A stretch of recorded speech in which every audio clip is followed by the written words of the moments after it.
मेरे चैनल में आपका स्वागत है। अगर आप नए हैं तो इस चैनल को सब्सक्राइब करें। अगर आपको ये वीडियो पसंद आए तो वीडियो को लाइक करें। चलिए बिना देर किए अपनी कहानी का एक नया सफर शुरू करते हैं। चैप्टर 21। ईशान, तुम बहुत छोटे सोचते हो। तुम्हारे पास 8वीं श्रेणी की उच्चतम साधना प्रतिभा है और असाधारण शक्ति भी। तुम्हारी तुलना साधारण योद्धाओं से नहीं की जा सकती। यदि तुम अपनी शक्ति को जल्दी बढ़ाना चाहते हो, अपने साथियों को पकड़ना और उनसे आगे निकलना चाहते हो, तो तुम्हें साधना में सहायक आत्मा पत्थरों, स्पिरिट स्टोन का उपयोग करना ही होगा। व्यापारी दुकानदार की यह आलोचना कठोर थी, लेकिन उसका उद्देश्य केवल ईशान के भले के लिए था। ईशान ये बात अच्छी तरह समझता था। तुम जरा रुको, दुकानदार इतना कहकर कमरे से बाहर चला गया। कुछ ही मिनटों बाद वो हाथ में एक छोटा कपड़े का थैला लेकर वापस आया। ईशान, यह कुछ आत्मा पत्थर हैं। पहले इन्हें साधना में उपयोग करो। अगर ये कम पड़े तो मैं और दूंगा। उसने थैला सहजता से ईशान की ओर फेंक दिया। ईशान ने सामने ही थैला खोला नहीं, बल्कि सहजता से उसे अपनी जेब में रख लिया। उसके मन में लगा कि दुकानदार ने शायद कम दिया है और वह उसे शर्मिंदा नहीं करना चाहता था। फिर वह दुकानदार के साथ बातें करता रहा और भोजन का इंतजार करने लगा। सूरज ऊंचाई पर पहुंच चुका था। ईशान ने दवा की दुकान के अतिथि कक्ष में गहरी नींद ली। वह लगातार 10 घंटे सोने के बाद ही जागा। आह! उठते ही उसने अंगड़ाई ली और जम्हाई ली। उसके चेहरे पर ताजगी झलक रही थी। बीते 1 महीने में जब वह अनंत वन, एंडलेस फॉरेस्ट की गुफा में था, उसने एक दिन भी ठीक से नींद नहीं ली थी। वहां वह लगातार अपनी शक्ति बढ़ाने के लिए साधना करता रहा था और गुफा का बुरा वातावरण उसे चैन से सोने नहीं देता था। अब लंबे गहरे विश्राम के बाद उसकी ऊर्जा और आत्मबल दोनों अपने सर्वोत्तम स्तर पर पहुंच गए थे। अब उसे बाहर जाकर काम करने की जरूरत नहीं थी, क्योंकि दुकानदार ने पिछली रात ही आदेश दिया था कि ईशान को इन दिनों आंगन में ही रहना है और परिवार के लोग आकर उसे लेने तक इंतजार करना है। ईशान भी बाहर जाने का इच्छुक नहीं था। अब उसके पास आत्मा पत्थर थे। उसका सबसे बड़ा उद्देश्य था 12 मेरिडियन नाड़ियां को आध्यात्मिक शक्ति से पूर्ण करना, क्योंकि केवल तब ही वह अपनी शक्ति को गैस रिफाइनिंग की रिफाइनिंग अवधि के तीसरे स्तर तक पहुंचा सकता था। तब उसके पास इतनी शक्ति होगी कि वह युद्ध कौशल की उच्च साधना भी कर सके। उसने दुकानदार द्वारा दिए गए थैले को निकाला और खोलकर सारा सामान सामने रख दिया, और फिर उसका चेहरा प्रसन्नता से दमक उठा। थैले में ज्यादा चीजें नहीं थीं, सिर्फ 2 वस्तुएं, 10 आत्मा पत्थर, फिंगर टिप के आकार के, पारदर्शी और चमकदार, और एक हथेली जितनी बड़ी जेड की बोतल। जेड बोतल को फिलहाल अनदेखा करते हुए उसने एक आत्मा पत्थर उठाया और अपनी हथेली में रखकर उसमें छिपी शक्ति का अनुभव किया। 9वीं श्रेणी का निम्न स्तरीय आत्मा पत्थर। वह अविश्वास से बुदबुदाया। गैस रिफाइनिंग अवधि के शुरुआती योद्धा कभी ऐसे आत्मा पत्थर का उपयोग नहीं कर पाते। ये पत्थर बहुत कीमती होते हैं और उच्च स्तर के योद्धाओं के लिए सुरक्षित रहते हैं। एक 9वीं श्रेणी का पत्थर बाजार में लाखों स्वर्ण मुद्राओं के बराबर होता है, पर कोई भी मूर्ख इसे बेचकर सोना नहीं खरीदेगा। 9वीं श्रेणी का एक पत्थर 10वीं श्रेणी के 10 पत्थरों के बराबर होता है, और 100 10वीं श्रेणी का पत्थर पर्याप्त होते किसी साधक को गैस रिफाइनिंग के मध्य स्तर की चोटी तक पहुंचाने के लिए। परंतु ईशान अपने हालात जानता था। उसकी 12 नाड़ियां साधारण साधकों से कई गुना मजबूत थीं, अतः ये 10 पत्थर उसे अधिकतम 6ठे स्तर तक पहुंचा सकते थे, उससे आगे नहीं। फिर उसकी दृष्टि उस जेड की बोतल पर गई। पहले उसे लगा था कि बोतल का मूल्य आत्मा पत्थरों जितना नहीं होगा, लेकिन जब पत्थरों की अमूल्य कीमत समझ आई तो उसे बोतल के भीतर कुछ और भी महान वस्तु होने का आभास हुआ। क्या ये वही चीज हो सकती है? उसने मन ही मन सोचा और बोतल का ढक्कन खोला। जैसे ही ढक्कन खुला, हल्की दवा की सुगंध फैल गई। ये सुगंध ईशान की साधना कला, तप शून्य हृदय सूत्र को स्वतः सक्रिय कर गई। उसकी नाड़ियों में आध्यात्मिक शक्ति उफान मारने लगी। उसने जल्दी से बोतल को पलटा और उसमें से 3 गोलियां हथेली पर निकाल लीं। ज़ेंग युआन गोलियां। वह उत्तेजना में बुदबुदाया। ये गोलियां दर्जनों दुर्लभ औषधियों से बनी थीं और केवल एक उद्देश्य रखती थीं, आध्यात्मिक शक्ति में भारी वृद्धि करना। साधकों के लिए छोटी बाधाओं को तोड़कर अगले स्तर में प्रवेश करने का यह सबसे उपयुक्त साधन था। ईशान जानता था कि इन 10 आत्मा पत्थरों की मदद से वह 10 दिनों में गैस रिफाइनिंग के दूसरे स्तर की चोटी तक पहुंच सकता है, लेकिन तीसरे स्तर में प्रवेश करने के लिए उसे निचले पेट में एक दांतियन खोलना होगा। सामान्य साधक को इसमें 2-3 महीने लग जाते हैं, लेकिन इन ज़ेंग युआन गोलियों की मदद से ईशान ये काम सिर्फ 1 या 2 दिनों में कर सकता था। उसने गोलियां और आत्मा पत्थर सावधानी से समेट लिए। खिड़की से बाहर आंगन की ओर देखते हुए उसके मन में दुकानदार के प्रति गहरी कृतज्ञता उमड़ पड़ी। 9वीं श्रेणी के आत्मा पत्थर और ज़ेंग युआन गोलियां किसी भी सामान्य व्यक्ति को कभी उपलब्ध नहीं हो सकती। यहाँ तक कि परिवार के वैद्य पुत्रों को भी साधना के शुरुआती स्तर पर ये वस्तुएं शायद ना मिलें। ये सब शायद दुकानदार की अपनी निजी संपत्ति थी जो उसने वर्षों में बचा कर रखी थी। ईशान ने मन ही मन प्रण किया कि इस उपकार को वह कभी नहीं भूलेगा। उसने मन को स्थिर किया और अपनी साधना पर ध्यान केंद्रित किया। अब उसका लक्ष्य था आत्मा पत्थरों को पूरी तरह सोख कर अपनी शक्ति को तेजी से बढ़ाना। चैप्टर 22। आत्मा पत्थरों की गुणवत्ता जितनी ऊंची होती है, उनके भीतर उतनी ही प्रचुर मात्रा में आध्यात्मिक आभाशक्ति होती है और उनकी गुणवत्ता भी उतनी ही उत्तम होती है। ये सबसे वास्तविक अनुभव था जो ईशान ने 9वें ग्रेड के निम्न स्तर आत्मा पत्थरों को अवशोषित करने के बाद महसूस किया। उच्च गुणवत्ता वाली आभा बहुत तेजी से आध्यात्मिक शक्ति रेकी में परिवर्तित हो सकती है। केवल एक ही दिन में उसकी 12 नाड़ियों में से एक नाड़ी पूरी तरह आध्यात्मिक शक्ति से भर गई थी। फिर भी उसके हाथ में रखा 9वें ग्रेड का निम्न स्तर आत्मा पत्थर बिल्कुल वैसा ही क्रिस्टल सा पारदर्शी दिख रहा था, मानो उसमें कोई कमी न आई हो। बिना किसी देरी के ईशान ने दरवाजा बंद किया और फिर से आभा को अवशोषित करने में लीन हो गया। अगले 3 दिनों में उसकी गति और भी अधिक तेज हो गई। 3 दिनों में ही उसकी 12 में से 4 नाड़ियां आध्यात्मिक शक्ति से पूर्ण हो गईं। जब आध्यात्मिक शक्ति उसके शरीर में प्रवाहित हुई तो उसे ऐसा लगा मानो वह एक ही घूंसे में किसी बैल को मार सकता है। पत्थर में अब भी पर्याप्त आभा शेष थी, लेकिन ईशान को इस समय अभ्यास रोकना पड़ा। लगातार अवशोषण के कारण उसने महसूस किया कि उसकी नाड़ियों में प्रवाहित हो रही आभा कुछ अस्थिर हो रही है और उसके भीतर बेचैनी पैदा कर रही है। इस अनुभव ने उसे आगे अवशोषण करने से रोक दिया। क्या मेरी प्रगति बहुत तेज हो जाने से नींव अस्थिर हो गई है? मन को शांत कर उसने इस बेचैनी को दबाने की कोशिश की, लेकिन कुछ क्षणों बाद उसने सिर हिलाकर इस विचार को नकार दिया, क्योंकि क्यूई परिष्करण काल रिफाइनिंग पीरियड की पहली 3 परतें तो केवल आभा को ग्रहण करने की प्रक्रिया होती हैं। उनमें नींव अस्थिर होने का कोई प्रश्न ही नहीं उठता। सही कारण समझ ना पाने पर ईशान अनमने मन से उठा और आगे के हॉल में जाकर दुकानदार व्यापारी से सलाह लेने का निश्चय किया। आखिर वह एक शारीरिक साधना विशेषज्ञ था, जरूर कुछ जानता होगा। दुकानदार की सलाह। ईशान की बात ध्यान से सुनकर दुकानदार चिंतित हुआ। उसने उसकी नाड़ियों की जांच की और फिर स्पष्ट कहा, समस्या तुम्हारी नींव की नहीं है, बल्कि तुम्हारी मनःस्थिति की है। जल्दबाजी करना ही तुम्हारी अस्थिर आध्यात्मिक शक्ति का कारण है। उसने सुझाव दिया कि ईशान कुछ दिनों तक आत्मा पत्थर कम प्रयोग करे और शेष समय युद्ध कला के अभ्यास में लगाए। मनःस्थिति का परिवर्तन। अपने कमरे में लौटकर ईशान ने दुकानदार की बातों पर गहराई से विचार किया। उसे लगा कि ये बात सही है। नाड़ियों के ठीक होने के बाद से ही उसका मन पहले जैसा शांत नहीं रहा था। पहले वह केवल जीवन सुधारने के लिए साधना करता था, लेकिन कॉपी और पेस्ट जैसी विशेष शक्ति पाने के बाद उसके भीतर प्रतिस्पर्धा और आकांक्षा का भाव कई गुना बढ़ गया था।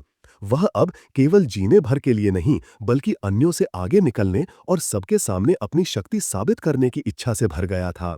उसने मन ही मन स्वीकारा, शायद मुझे सच में अपना दृष्टिकोण बदलना होगा। मुझे अपने हितों के लिए लड़ना होगा और खुद को सबसे ऊपर साबित करना होगा। जैसे ही उसका मन स्थिर हुआ, उसकी आध्यात्मिक शक्ति भी अचानक स्थिर और शांत हो गई। ईशान ने राहत की सांस ली और आगे आत्मा पत्थरों का अवशोषण न करके कमरे से बाहर निकल आया। युद्ध कला का अभ्यास। उसने अपनी इस्पाती तलवार उठाई और आंगन में आकर अभ्यास करने लगा। मूल तलवार कला की 14 चालों में से वह केवल 7 चालें ही पूरी तरह सीख पाया था। शेष 7 चालें कहीं अधिक जटिल थीं। इसलिए उसने ठान लिया कि आगे आधा समय इन चालों के अभ्यास में लगाएगा। ईशान का स्वभाव ऐसा था कि जब वह किसी काम में जुट जाता तो उसमें पूरी तरह मन लगा देता। अब वह तलवार की चालों पर ही ध्यान केंद्रित कर रहा था। कभी-कभी वह उनमें आध्यात्मिक शक्ति भी मिलाकर देखता, जिससे तलवार की शक्ति कई गुना बढ़ जाती। गुप्त वार्ता। उसी समय आंगन से थोड़ी दूरी पर एक कमरे में दुकानदार और चौकीदार रामसेन, जो शारीरिक साधना के स्तर तक पहुंच चुका था, ईशान को अभ्यास करते देख रहे थे। दुकानदार ने कहा, रामसेन, ये बच्चा सचमुच असाधारण क्षमता रखता है। रामसेन ने संतोष से सिर हिलाया। हाँ, ईशान न केवल प्रतिभाशाली है बल्कि उसकी समझ भी अद्भुत है। मैंने सोचा था कि उसे अपनी आध्यात्मिक बेचैनी का कारण समझने में 3 दिन लगेंगे, लेकिन उसने केवल 15 मिनट में कारण ढूंढ निकाला और अपने मन को संतुलित भी कर लिया। दोनों जानते थे कि इस समय ईशान की आध्यात्मिक शक्ति बेहद स्थिर हो चुकी थी। दुकानदार बोला, प्रतिभा, मन की शक्ति और अद्भुत समझ, 10 वर्षों में ईशान निश्चय ही हमारे कुल का अतुलनीय योद्धा बनेगा। रामसेन ने सहमति जताई। वह जानता था कि उसकी अपनी प्रतिभा औसत थी, इसलिए 40 वर्ष की आयु से पहले ही शारीरिक साधना तक पहुंचना उसकी सबसे बड़ी उपलब्धि थी। लेकिन उसकी प्रगति अब बहुत धीमी हो चुकी थी। वहीं ईशान जैसा युवक, जिसकी प्रतिभा असाधारण है, भविष्य में कहां तक पहुंचेगा, ये कल्पना से परे है। फिर दुकानदार ने गंभीर स्वर में कहा, रामसेन, 5 दिन बाद परिवार के विशेषज्ञ ईशान को लेने आएंगे। इन दिनों हमें उसकी पूरी सुरक्षा करनी होगी। किसी भी हाल में उसे कोई नुकसान नहीं पहुंचना चाहिए। रामसेन ने मुट्ठी भींचकर उत्तर दिया, चिंता मत कीजिए, अपनी जान देकर भी मैं उसकी रक्षा करूंगा। ईशान का ध्यान। ईशान को इस गुप्त बातचीत की कोई जानकारी नहीं थी। वह पूरी तरह अपने अभ्यास में डूबा हुआ था। जैसे जैसे उसकी आध्यात्मिक शक्ति बढ़ती गई, वह तलवार की अगली जटिल चालों में भी दक्ष होता गया। फिर भी उसे 7 विशेष चालें, चीरना, उठाना, भेदना, पोंछना, काटना, लपेटना, झाड़ना और दबाना, कुछ अनोखी लगीं। उसे लगा कि अगर वह इनका सार समझ पाए तो उसे कोई अद्भुत अवसर मिल सकता है। फिलहाल उसकी शक्ति और ज्ञान सीमित थी, इसलिए वह इनमें गहराई नहीं पा सका। लेकिन आने वाले समय में जब उसकी साधना बढ़ेगी, वह इनके असली रहस्य को समझकर चकित रह जाएगा। परिवार का आगमन। इस प्रकार ईशान ने 7 दिन तक चू फार्मेसी के पिछवाड़े में रहकर साधना और अभ्यास किया। 7वें दिन अंततः परिवार के विशेषज्ञ उसे लेने वहां पहुंच गए। चैप्टर 23। नेतृत्व करने वाला विशेषज्ञ था वरिष्ठ चंद्रकांत, जिसे ईशान अच्छे से जानता था और पहले भी उससे मिल चुका था। चंद्रकांत के अलावा वहां एक और बुजुर्ग वरिष्ठ दयानंद थे और उनके साथ 7 ताकतवर योद्धा एक समान पोशाक में खड़े थे। उन 7 में बाघा दादा और बाघा दूसरा मौजूद थे, लेकिन बाघा तीसरा दिखाई नहीं दिया। इन 8 माहिरों के अलावा ईशान की नजर उनके पीछे खड़े एक अद्भुत जीव पर पड़ी। 9वीं श्रेणी का मध्य स्तरीय विचित्र प्राणी, बैंगनी स्वर्ण गरुड़। ईशान उस विशालकाय गरुड़ को देखकर दंग रह गया, जिसका पूरा शरीर धूसर था, लेकिन उसके पंजे और नुकीली चोंच चमकदार बैंगनी रंग के थे। आकाश को जीतना हर इंसान का सपना होता है, लेकिन शारीरिक साधना के उच्च स्तर के योद्धा भी उड़ नहीं सकते। इसलिए अनगिनत बुद्धिमानों ने उड़ने वाले दैत्य प्राणियों को वश में करके इस सपने को पूरा करने की कोशिश की। लाखों सालों की मेहनत के बाद मनुष्यों ने अंततः इन विचित्र जीवों को साधने की विधि खोज ली। क्योंकि अग्निहोत्री कुल राज्य के 3 प्रमुख परिवारों में से एक था, इसलिए उनके पास उड़ने वाले दैत्य जीव होना असंभव नहीं था। मगर ईशान को उम्मीद नहीं थी कि अग्निहोत्री परिवार इतना शक्तिशाली बैंगनी स्वर्ण गरुड़ का मालिक होगा। ये साधारण प्राणी नहीं था। इसकी गति बेहद तेज थी और शक्ति इतनी प्रबल थी कि शारीरिक साधना के उच्च स्तर के योद्धा भी इसका सामना नहीं कर सकते। इसे पकड़ने के लिए कम से कम प्राण रूपांतरण स्तर की ट्रांसफॉर्मेशन स्टेज के साधक की आवश्यकता होती है। क्या अग्निहोत्री कुल में वाकई ऐसा कोई महागुरु मौजूद है? फिर ईशान को याद आया 3 कायांग फल का रहस्य और उसकी शंका तुरंत दूर हो गई।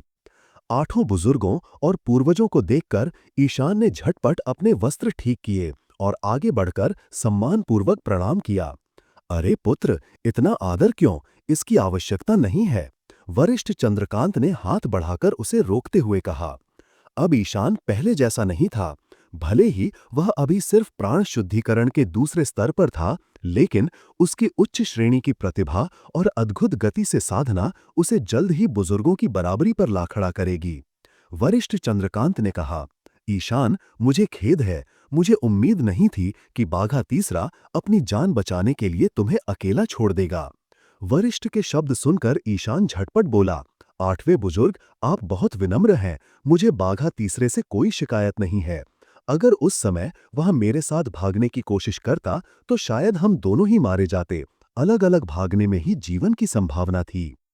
तुम्हारा इतना उदार हृदय देखकर मैं प्रसन्न हूं, चंद्रकांत ने गंभीरता से कहा। लेकिन इसका मतलब ये नहीं कि बाघा तीसरे को दंड नहीं मिलेगा। तुम निश्चिंत रहो। ईशान ने समझ लिया कि अब समझाने से कुछ नहीं होगा। वह मन ही मन बाघा तीसरे के लिए प्रार्थना करने लगा कि उसे बहुत कठोर दंड ना मिले। उसी समय दुकान के प्रबंधक ने आगे आकर विनम्र स्वर में कहा, आठवें बुजुर्ग, भोजन की तैयारी हो चुकी है। क्या आप सब पहले भोजन करेंगे? चंद्रकांत ने सिर हिलाते हुए कहा, ठीक है, भोजन कर लेते हैं, फिर सीधे कुल की ओर लौटेंगे। असल में चंद्रकांत चाहता था कि ईशान को सीधे परिवार में वापस ले जाए, लेकिन ये जानते हुए कि दुकान के प्रबंधक और ईशान का संबंध घनिष्ठ था और पहले परिवार ने ईशान के साथ कठोरता बरती थी, उसने प्रबंधक को मान देने के लिए भोजन की अनुमति दी। जब ईशान बुजुर्गों के बीच घिरा हुआ बैठा था, तो वहीं दवा की दुकान का नया सहायक दूर से यह दृश्य देख रहा था। उसके चेहरे पर असामान्य पीली आभा छाई हुई थी। कुछ दिन पहले तक वह ईशान को खुलकर चुनौती देता था, क्योंकि उस समय ईशान की नाड़ियां टूटी हुई थीं और साधना असंभव थी। वह स्वयं प्राण शुद्धिकरण के पहले स्तर का योद्धा था और 10वीं श्रेणी की प्रतिभा का मालिक। उसे विश्वास था कि जीवन में वह कम से कम प्राण शुद्धिकरण के उच्च स्तर तक पहुंच जाएगा, जो ईशान से कहीं अधिक था। लेकिन अब ईशान की नाड़ियां पूरी तरह से ठीक हो चुकी थीं। उसकी 8वीं श्रेणी की सर्वोच्च प्रतिभा उसे निश्चित रूप से कुल का वरिष्ठ बनाएगी, शायद भविष्य का अगला मुखिया भी। ये सोचकर उसका चेहरा पीला पड़ गया। उसने पहले ईशान का अपमान किया था और अब उसका जीवन ईशान की एक इच्छा पर निर्भर करता था। उसके मन में भय था कि कहीं 8वें बुजुर्ग के सामने ईशान यदि एक शब्द भी कह दे तो उसका जीवन तुरंत समाप्त हो जाएगा। लेकिन 3 दिन बाद जब ईशान बैंगनी स्वर्ण गरुड़ पर बैठकर नगर छोड़ गया और उस पर कोई दंड नहीं लगाया गया, तब जाकर उसे प्रबंधक ने समझाया कि ईशान ने उसकी तुच्छता को नजरअंदाज कर दिया है। ये सुनकर सहायक ने राहत की सांस ली और सोचा, मैं बच तो गया, लेकिन मैं ईशान की नजर में एक कीड़ा भर हूं। ईशान के लिए गरुड़ पर बैठकर आकाश में उड़ना जीवन का सबसे बड़ा अनुभव था। पिछली दुनिया में भले ही उसने हवाई जहाज में यात्रा की थी, लेकिन वह एक बंद डिब्बे में थी। यहाँ खुले आकाश में खड़े होकर सफेद बादलों को नीचे से गुजरते देखना और कानों में बहती ठंडी हवा का स्पर्श महसूस करना, ये अनुभव अविस्मरणीय था। ईशान के उत्साहित चेहरे को देखकर वरिष्ठ चंद्रकांत ने मुस्कुराते हुए कहा, ईशान, अब जब तुम फिर से साधना कर सकते हो, तो मैं तुम्हें मार्शल कला के क्षेत्रों का विभाजन समझाता हूं। तुम्हें पहले से ही पता होगा कि योद्धाओं के सामने 2 प्रमुख अवस्थाएं होती हैं, प्राण शुद्धिकरण की रिफाइनिंग और शारीरिक साधना बॉडी रिफाइनिंग। शारीरिक साधना के बाद आते हैं 3 प्राण संलयन की मेल्टिंग, 4 समुद्र चेतना एयर सी स्टेज। जहां तक प्राण रूपांतरण की ट्रांसफॉर्मेशन और प्राण विभाजन का सवाल है, मैं विस्तार से नहीं बता सकता, क्योंकि मैं स्वयं अभी केवल शारीरिक साधना के 8वें स्तर पर हूं। लेकिन एक बात निश्चित है, जैसे ही साधक प्राण रूपांतरण तक पहुंचता है और उसकी आध्यात्मिक शक्ति सच्चे जैन में बदल जाती है, वह हवा में उड़ने में सक्षम हो जाता है। तब तुम इस छोटे से राज्य से निकलकर बाहरी विशाल संसार में जा सकते हो। ये कहते हुए चंद्रकांत की आंखों में आकांक्षा की चमक थी। ईशान ने ध्यानपूर्वक सब सुना। भले ही ये जानकारी बहुत गहरी नहीं थी, लेकिन इतनी काफी थी कि उसके भीतर एक प्रबल जिज्ञासा और उत्साह जाग उठा। चैप्टर 24। उस समय ईशान ने मन ही मन ठान लिया, मुझे जी जान से साधना करनी होगी। जितनी जल्दी हो सके की ट्रांसफॉर्मेशन के क्षेत्र, की ट्रांसफॉर्मेशन रियल्म तक पहुंचना होगा। जब मैं उस स्तर पर पहुंचूंगा, तब सचमुच अपनी ताकत के बल पर आसमान में उड़ सकूंगा। बैंगनी सुनहरी गरुड़, जो कि मध्यम स्तर का 9वीं श्रेणी का दैत्य पक्षी था, न केवल असाधारण रूप से शक्तिशाली था, बल्कि बेहद तेज भी। उसकी उड़ान की रफ्तार लगभग 200 किलोमीटर प्रति घंटा थी। लीलन नगर से लुचेंग की राज्य की राजधानी हजारों किलोमीटर दूर था, परंतु बैंगनी सुनहरी गरुड़ ने मात्र 5 घंटे में ही उन्हें वहां पहुंचा दिया। जब ईशान ने नीचे लुचेंग नगरी को देखा, वही नगरी जहां उसने 10 वर्षों से अधिक समय बिताया था। उसका मन आश्चर्यजनक रूप से शांत था। न कोई उत्तेजना, न गर्व, न ही आत्मसंतोष। इस शांति ने उसे स्वयं भी हैरान कर दिया। शायद पिछले 1 वर्ष की कठिन तपस्या ने उसके मन को सचमुच परिपक्व बना दिया था। कि राज्य की राजधानी लुचेंग नगरी में उड़ान पूरी तरह निषिद्ध थी। यहाँ तक कि 3 बड़े कुलों में से एक चौहान परिवार चू फैमिली को भी इस नियम का पालन करना पड़ता था।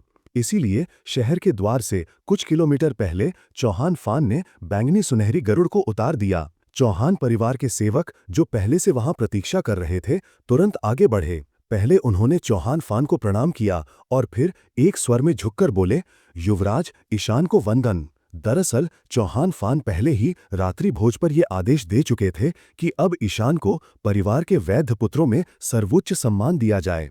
उसका स्थान और दायित्व परिवार के मुखिया के उत्तराधिकारियों के समान होगा। इसका अर्थ था युवा पीढ़ी में ईशान का दर्जा शीर्ष 3 में पहुंच चुका है। चौहान फान आगे आगे चल रहे थे। 7 विशेषज्ञ बीच में ईशान की रक्षा करते हुए चल रहे थे और सभी लोग नगर द्वार की ओर बढ़े। चौहान बुजुर्ग को प्रणाम। नगर द्वार के सैनिक, जो वास्तव में राज परिवार के अधीन थे, परंतु चौहान परिवार की ताकत के सामने वे भी सिर झुकाने पर विवश थे। राज्य के 3 प्रमुख परिवारों में से एक होने के नाते चौहान परिवार की प्रतिष्ठा और संपत्ति बेजोड़ थी। सामान्यतः अपेक्षा थी कि वे महल के समीप शहर के मध्य भाग में निवास करें, किंतु चूंकि चौहान परिवार का आधार स्तंभ औषधि और रसायन विद्या था, उन्हें विशेष वातावरण की आवश्यकता थी। इसी कारण उनका मुख्य आवास लुचेंग के बाहरी दक्षिण पश्चिम भाग में था। एक विशाल महलनुमा परिसर जो 10,000 एकड़ से भी अधिक क्षेत्र में फैला हुआ था। वहां हर ओर कृत्रिम झीलें, तालाब, पत्थर की कलाकृतियां, 5 मील लंबा गलियारा, 10 मील तक फैले मंडप, ऊंची छज्जेदार दीवारें, विलो वृक्षों से घिरी झीलें और नीले जल की लहरें, संपूर्ण दृश्य मानो स्वर्ग का आभास कराता था। ईशान की वापसी पर परिवार ने कोई भव्य समारोह आयोजित नहीं किया। सिर्फ कुलपति चौहान तियान्यन और कुछ बुजुर्गों ने उसका स्वागत किया। दरअसल परिवार हाल ही में कुछ कठिन समस्याओं से घिरा हुआ था, इसलिए वे इस अवसर को बड़े धूमधाम से नहीं मना पाए। भेंट के समय चौहान तियान्यन और बुजुर्गों ने ईशान को आशीर्वाद दिया, उसे कुछ आध्यात्मिक पत्थर, साधनावर्धक औषधियां, प्रशिक्षण के उपकरण और एक सुंदर प्रासाद भेंट किया। परंतु उनके पास अन्य आवश्यक कार्य थे, इसलिए वे शीघ्र ही विदा हो गए। ईशान को थोड़ी निराशा हुई कि उसे सीधे चौहान तियान्यन जैसे शीर्ष योद्धा का मार्गदर्शन नहीं मिला, लेकिन उसने तुरंत मन को संयत किया और अपनी साधना की योजना बना ली। आधा समय आध्यात्मिक ऊर्जा को ग्रहण करने और साधना में प्रगति के लिए और शेष आधा समय अपने शस्त्र कला को निखारने के लिए। यहाँ उसके लिए विशेष रूप से एक अद्भुत प्रासाद तय किया गया था, जिंगे मंडप, क्वाइट पवेलियन। वहां का वातावरण अद्वितीय था। नदी, नाले, झरने, हरियाली और मनमोहक दृश्यों के बीच एक शांत आभा। ऐसी पवित्र और निर्मल जगह साधना के लिए अनेक गुना अधिक प्रभावशाली सिद्ध होती थी। जब ईशान उस प्रासाद का निरीक्षण कर रहा था, तभी पश्चिमी प्रकोष्ठ से 9 लोग बाहर आए। उनमें 5 पुरुष और 4 स्त्रियां थीं। पुरुष शक्तिशाली और कठोर, हर एक योद्धा विशेष प्रशिक्षण से लैस। स्त्रियां सौंदर्य और आकर्षण की प्रतिमूर्ति, जिनके नाम ऋतुओं पर आधारित थे: वसंतिका, ग्रीष्मिका, शरदिका और हेमंतिका। इन चारों का कार्य था ईशान की देखभाल और दैनिक सेवा। वहीं 5 पुरुष उनके सुरक्षा रक्षक और साधना सहयोगी थे। उन 4 सुंदरियों को देखकर ईशान का हृदय अनायास धड़क उठा। उनकी सुंदरता और कोमलता मानो मनुष्य का मोह भंग कर दे। परंतु ईशान अब वो पूर्व का अशक्त युवक नहीं था। उसका मन परिपक्व हो चुका है। उसने गहरी सांस ली, अपने भीतर उठ रही इच्छाओं को दबाया और शांत स्वर में कहा, तुम सब पहले जाओ, मुझे अकेला छोड़ दो। वह जानता था जीवन में अनेक प्रकार की इच्छाएं होती हैं, धन की, शक्ति की, सुख की, परिवार की और यहाँ तक कि सौंदर्य की भी। परंतु साधना का मार्ग इच्छाओं पर नियंत्रण से ही आगे बढ़ता है। चैप्टर 25। मनुष्य के भीतर इच्छाएं होना कोई बुरी बात नहीं है। अगर कोई इंसान अपनी इच्छाओं को सही ढंग से नियंत्रित कर ले, तो वो आधे प्रयास में 2 गुना परिणाम पा सकता है। चारों सुंदर कन्याओं के सामने कोई भी पुरुष उन्हें देखकर आकर्षित हुए बिना नहीं रह सकता। ईशान भी कोई संत नहीं था, वो भी एक सामान्य मनुष्य की तरह उनके प्रति आकर्षण महसूस करता था।